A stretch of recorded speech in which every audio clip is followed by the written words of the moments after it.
I used to have to mark my fabric before I could sew my squares, but now with the Designer Epic 2, the laser does all the work for me.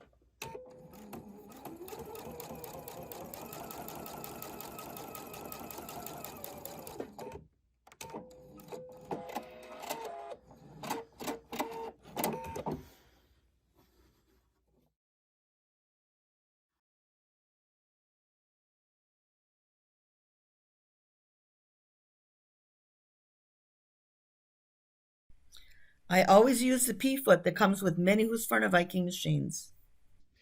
And on the Designer Epic 2, I will have the IDF, or built-in walking foot, engaged. So that gives me perfect even feeding every time.